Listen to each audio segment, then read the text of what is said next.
everyone. Thank you so much for joining me from wherever you are in the world. I am here in lovely Tantramar, New Brunswick, and I am joined by several of the cohorts of the 2025 Playwrights Retreat, Nabila Qureshi and Abdullah Saif. Thank you so much, both of you, for joining me. How are you? We're doing great. We're doing wonderful. Wonderful. So we are so grateful you folks are joining us here in Tantramar for the retreat with your play Binja. To start off, I would love to know, how has your time in Sackville been so far? How has being here influenced your writing experience? So time has been spent really well so far.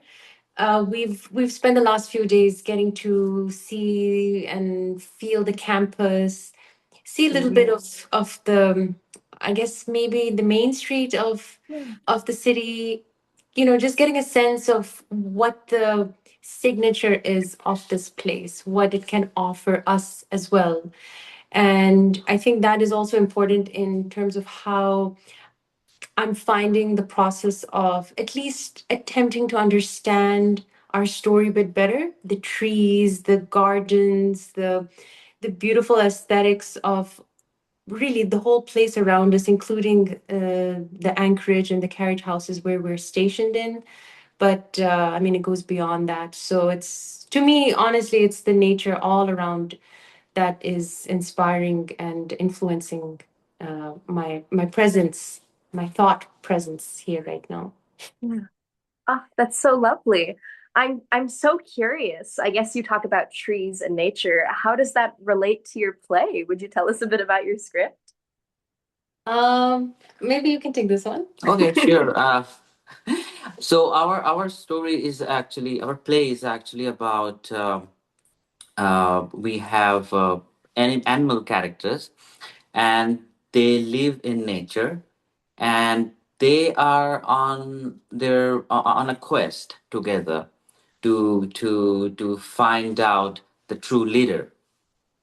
And in that process, they interact with the environment, uh, uh, trees, birds, the ocean, everything has connection with the journey, connection to the journey. And at the same time, these characters, since they're animals, so they mostly talk about natural things, although they will be I mean in the play they are also interacting with people, but again nature is the actual setting for this play. And in here, while we were enjoying this retreat, I came to realize that it is so important to be in a setting like this when you write a play about life, animals, nature, you know. Uh, and it has been so we have been so productive actually since day one, and thanks to the organizers and the sponsors and everybody, because for them we are here, and we are being able to write in a magnificent setting. Like, just imagine how beautiful this place is, and it is actually helping us in processing our thoughts, as Nabila probably have hinted you that we take a long walk. We take long walks sometimes, and we enjoy being here. And the people are lovely. We've been to the main street and downtown, and it's very nice. And you can leave your luggages behind when you come here, and that's what happened. So we are not thinking about our life back there. We are just concentrating on the story, and we are learning from peers like our friends and colleagues, and fellow writers, playwrights. It's magnificent to be able to share a common space and to be able to talk about these things. Like, everyone is talking about stories, and that's magnificent. So you folks are working as a duo for this one play. What is that writing experience like? How do you folks write? Is there anything about that process you would like to highlight if you come into troubles where you have different ideas or special ways you work together as a team? So this is I wouldn't say this is my first time writing, um, in partnership with others. I have worked on pieces in the past that followed such a format, but it was this particular time is especially unique and special to me because I'm participating in the co-creation of a story with my spouse and my friend, my mentor. I look up to him in a lot of I look up to in a lot of things because I'll go back a little bit just as context for the question, for the response to the question. When we started to get to know each other years ago, we actually bonded over stories. We bonded over philosophy. We bonded over poetry. We bonded over every imaginable topic that you can think of. And maybe at that time, it was during COVID time, maybe that helped because everything was closed around us. We had to be indoors. We had to engage in conversations. And the conversations had to be deep and they got deeper and deeper as time went by. So I think somewhere in that moment in our life together, we must have sown the seeds for what has and is becoming this particular story now, because what happened was a few months ago when we came across this opportunity to write a story for children that had to be short but meaningful and which could also be co-written or written by people who perhaps identify as racialized or as BIPOC and had other dimensions of storytelling to share with the greater public. At that point, when we looked at each other after reading the call, we just got into this really deep and intense conversation about what could that story be. And to be very honest, the idea came to us in an exciting way, but I found in a very easy way. And maybe that was because we had already discussed so many of the foundational concepts of the story prior to that it was just a matter of assembling it with the purpose of writing a play, more specifically. So the process of writing together has been quite amusing. I've really gotten to appreciate how we both work, and I like how we both have and are identifying our fortes, where one has maybe mastery or where one has limitations and can lean on to the other for continuation of that craft. I find that when we're writing together, you know how like even when you're writing solo, you have voices in your head that's Yes. dictating you and guiding you. The only difference here is that that voice or those voices has kind of sprung up in a three-dimensional form into your other significant other in front of you. So it's almost like a soliloquy. If you think about it, you're just speaking to your inner self, outer self manifested, sort of in a partnership way. But yeah, like I mean, the process involves us discussing concepts, acts, and observations prior to starting the process of writing or resuming writing. Yeah, like for me, it's just been like a really nice, almost like this morning I was reading like how, trees, what they exhale, we inhale, and what we exhale, they inhale.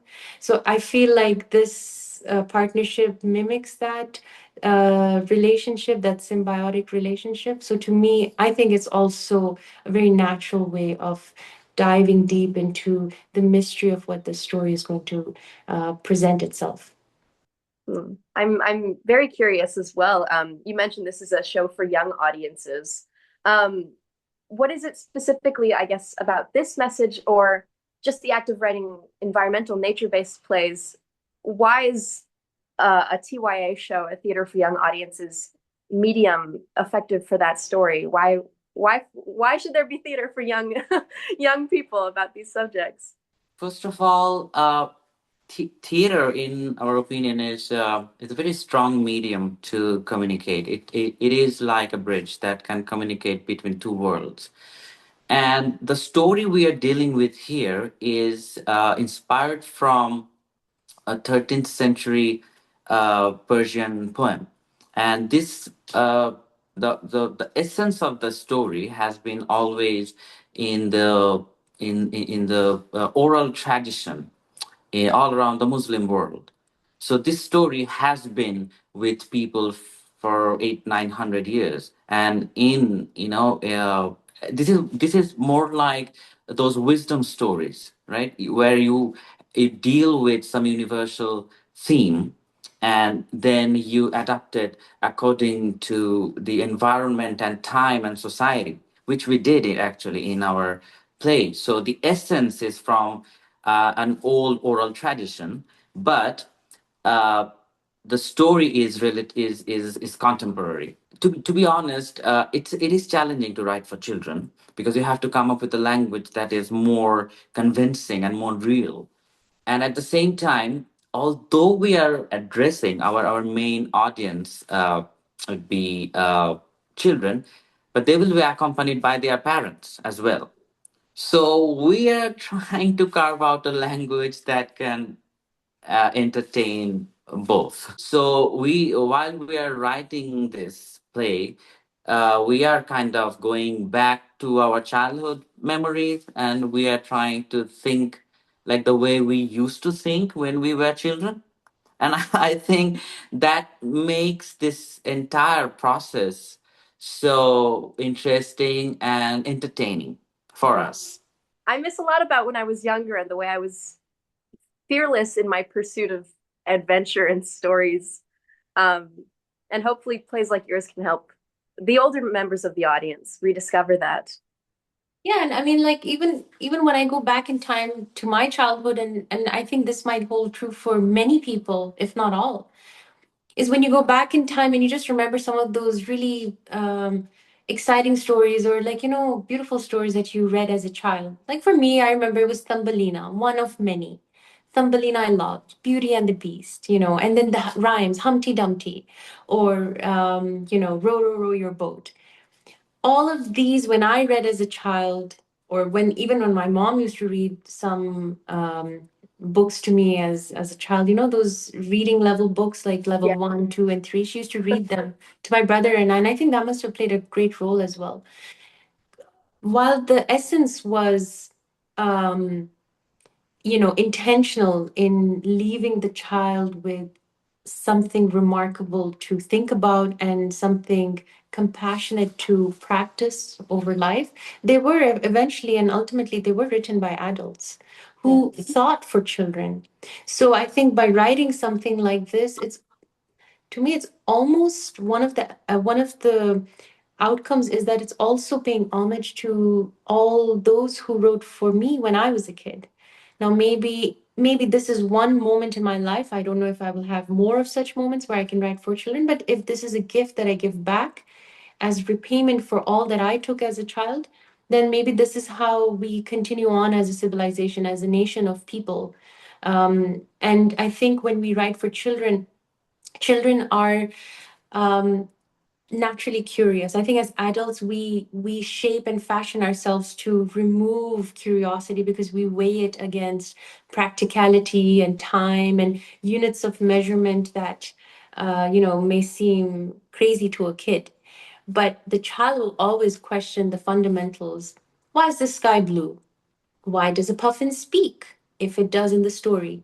Why did this happen? Why did that happen? And I think it compels the adult to have a reality check and to refresh their sort of operating system, like their thought process, into trying to come out with the most genuine and most sincere answer. Essentially the stories are immortal, but these stories need reinterpretation. Like you have to reinterpret those stories in because we are living in a different time, different society, right? So we have to be mindful of that as well. So it is challenging, but it is rewarding, to be honest. To know either from your young experiences or now as a playwright and storyteller, what or who inspires you now? Um, I'll tell you, I don't know who or what inspires me. I can tell you moments that can inspire me. Yesterday Sure. we were preparing breakfast here at our residence, and and Abdullah and I were talking when suddenly Abdullah who looked behind me and made this face, like a cute face, like oh. So I looked back and it's like a little squirrel. It's a tiny little squirrel, and we immediately gave it a name, Squishy. And Squishy the squirrel was right outside the double doors leading outdoors, and we just felt compelled to quietly open the door, and we spoke to it. We said, "Hi, Squishy," and we said our hello to it. And immediately we thought, okay, we must give it something. Maybe this is part of the quest. We're on a quest ourselves. I mean, it's a quest of animals in the story, but humans are animals too. So then we felt compelled to just bring out some biscuits and cookies and leave it there, irrespective of what the outcome is. It doesn't matter whether it takes it or not. It's the act of giving itself. And who knows, maybe Squishy may not take it right there and then. Maybe we will never witness Squishy taking it. Maybe something else will take it. Maybe a snail will, a slug will, a sparrow, whatever. It's open to the world. So it was that moment, for instance, that I think yesterday just stayed in the back of my mind. I'm like, huh, Squishy the squirrel came to humans, but ran away. So is Squishy afraid of humans? Like, have we done something that in their animal world they've been warned to stay away from us? Like, have we done something so unspeakable? Like, why didn't Squishy just stay back? I know it's about being safe, but what have we done that made it feel unsafe? So then it made me think about human relationships, our relationship to nature. Have we broken any sacred covenants, any sacred rules that were a part of the ecosystem? So it's moments like that and many, many more that inspire me to think in a certain way. And I think that certain way, then just if it does, if I think of it with sincerity, it may produce an output, a concept, which I can then work with and shape around like Play Doh. So it's moments in life that inspire me to Yeah. think and write the way I do, when I do, before I get over like the procrastination and all those excuses I give to myself that tomorrow, but Yeah. you know what I'm talking about. Well, I'll answer it in a more technical way. Sure. Like for example, the dominant practice of storytelling is very Eurocentric. Mhm. When I say Eurocentric, I can give you an example. It's in the Eurocentric way of storytelling, we usually deal with things like conflict and resolution. So you have to create a problem and then you have to solve it through a journey or through phases. But there are other ways to write stories or to tell stories where you not don't need to have a generic way of dealing with things, right? So there are multiple ways, thousands of ways of writing stories. So through our play we are actually trying to explore that as well. Like although it's quite basic, this 4 or 5 animals, they are going on a mission to find out their true leader, but the journey and the conversations and the way they interact with each other and the environment and people, these have their own sets of logic.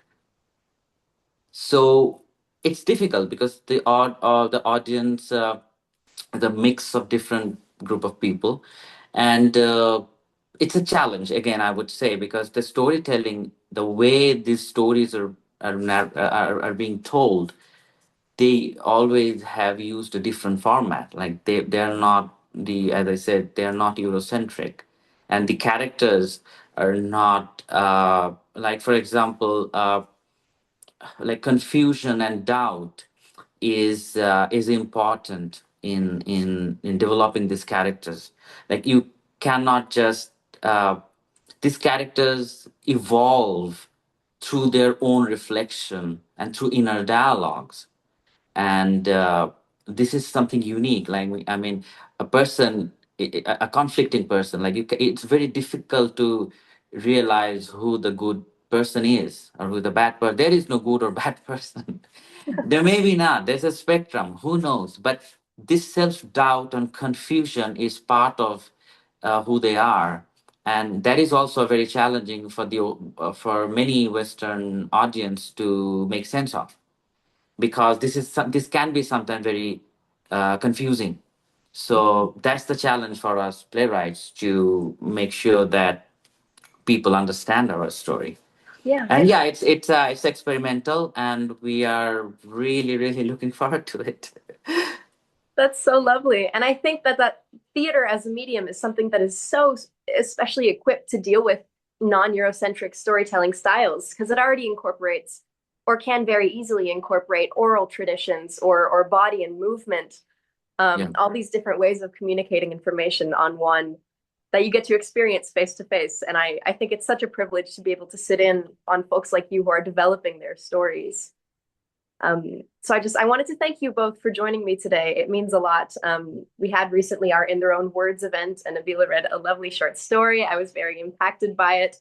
And just being able to learn from not only you, but everyone here in the retreat is a great joy and privilege for me. It's very inspiring. So thank you both so much for joining me today. And also, I wish you the best of luck and the most um, powerful development on your stories during your stay here. Oh, you're very welcome, and thank you for having us share our thoughts. We appreciate it so much.